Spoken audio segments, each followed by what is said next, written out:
निस्संतान होना कोई अभिशाप नहीं है। आज के युग में जो दंपत्ति इस समस्या से जूझ रही है, वह भी अति आधुनिक विधियों द्वारा संतान सुख की प्राप्ति कर सकती है। एक विवाहित जोड़े को लगभग 1 साल के आपसी संभोग के बाद संतान सुख की प्राप्ति हो जानी चाहिए। यदि उसको संतान सुख की प्राप्ति नहीं होती तो उसे डॉक्टरी सलाह जरूर ले लेनी चाहिए। देखा गया है कि कई बार डॉक्टरी सलाह पहले भी ले लेनी चाहिए, जैसे कि एक कपल की शादी लेट हुई है, या वाइफ की एज ज्यादा है, या कोई वाइफ को माहवारी में प्रॉब्लम है, या हस्बैंड को कोई प्रॉब्लम आ रही है। औरतों में बांझपन की समस्या का प्रमुख कारण है ट्यूबों का बंद होना, अंडा ना बनना, या फिर बच्चेदानी में नुक्स होना, या रसौलियां होना, या बच्चेदानी का साइज छोटा होना। ट्यूबें बंद होने के कई कारण हो सकते हैं, जैसे कि ये ट्यूबें नलों की ट्यूबरक्लोसिस के कारण बंद हो सकती है, या जब लेडी को इन्फेक्शन होती है जिसको हम पेल्विक इन्फ्लेमेटरी डिजीज कहते हैं, उसके कारण भी ट्यूबें बंद हो सकती हैं, या एक लेडी के जब रिपीटेड अबॉर्शन, रिपीटेड गर्भपात होता है तो उसके बाद भी इन्फेक्शन के कारण ट्यूबें बंद हो सकती है। अंडेदानी की जो समस्या है उसमें जो प्रमुख कारण है वो है कि अंडा नहीं बनता, या अंडा जब बनता है तो पूरी तरह से मैच्योर नहीं होता, या फिर अंडेदानियां ही फेल हो जाती है कि वो अंडा नहीं बना पाती। दूसरा जो कारण है अंडेदानी का है वो है अंडेदानी में रसौलियां होना, जो कि खून की भी हो सकती है रसौली, जिसको हम एंडोमेट्रियोटिक सिस्ट बोलते हैं, या फिर पानी की रसौलियां होना। बच्चेदानी के जो कारण है जिसके कारण एक लेडी को बच्चा नहीं ठहर सकता, उसमें है फाइब्रॉइड्स, जिनको हम रसौलियां बोलते हैं। दूसरा जो कारण है बच्चेदानी का वह है कि बच्चेदानी का जो साइज है छोटा है, बच्चेदानी की तय जो है वो कमजोर है और बच्चा नहीं पकड़ सकती। फिर जो कारण हो सकता है कि बच्चेदानी के मुंह पे सोजिश है, इन्फेक्शन है, जिसको हम सर्वाइकल इरोजन भी बोलते हैं, और इस इन्फेक्शन के कारण बच्चा नहीं ठहर सकता। जब भी एक निस्संतान जोड़ा हमारे पास आता है, दोनों हस्बैंड वाइफ के टेस्ट किए जाते हैं। सबसे पहले जो आदमी के टेस्ट किए जाते हैं वो है सीमन एनालिसिस। इसमें देखा जाता है कि हस्बैंड के स्पर्म का काउंट क्या है, कितने स्पर्म्स हैं, क्या स्पर्म फंक्शन टेस्ट किए जाते हैं, कोई इन्फेक्शन तो नहीं, जिसको हम फिर सीमन कल्चर करते हैं। यदि कोई सीमन में प्रॉब्लम आए, यानी कि जैसे स्पर्म काउंट कम है या बिल्कुल ही नहीं है, तो फिर एक आदमी के और टेस्ट भी किए जाते हैं। देखा जाता है कि ये स्पर्म्स क्यों नहीं बन रहे, इसके लिए एक आदमी के हार्मोन ऐसे किए जाते हैं।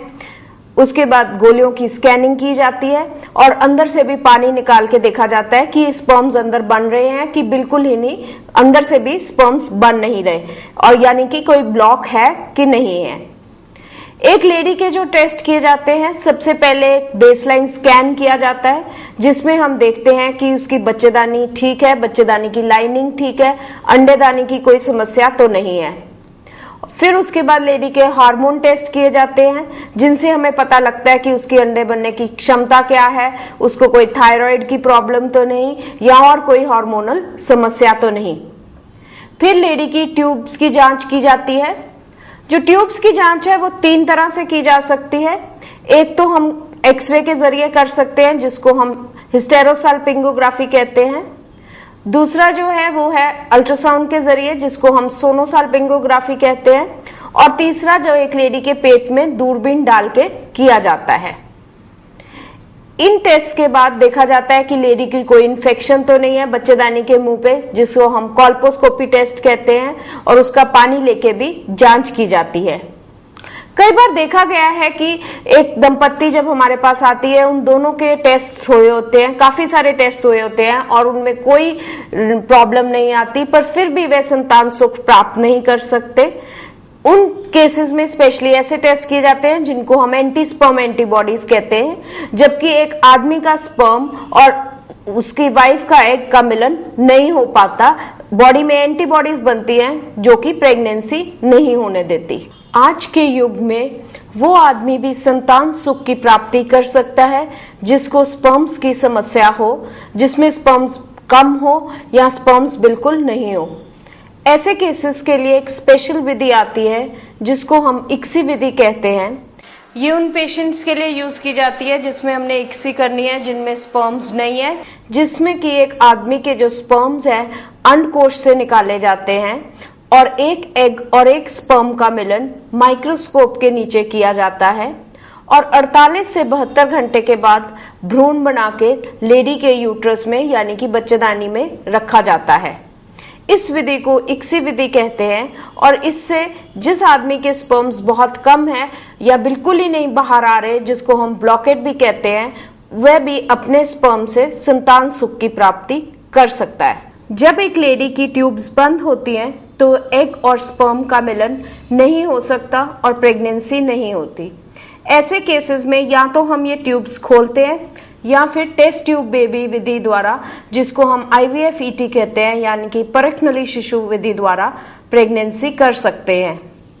ऐसे केसेस में एक लेडी को इंजेक्शंस दिए जाते हैं जो कि पीरियड्स के दूसरे दिन से शुरू किए जाते हैं और एग्स बनाए जाते हैं यानी कि अंडे बनाए जाते हैं। जब ये एग्स मैच्योर हो जाते हैं तो ये एग्स अल्ट्रासाउंड के जरिए बाहर निकाले जाते हैं, मशीन द्वारा निकाले जाते हैं और फिर जो काम ट्यूब में होना है यानी कि एग और स्पर्म का मिलन, वो एक IVF लेबोरेटरी में किया जाता है। स्पेशल मशीन आती है जिसको हम एक कार्बन डाइऑक्साइड इंक्यूबेटर कहते हैं। इसका वातावरण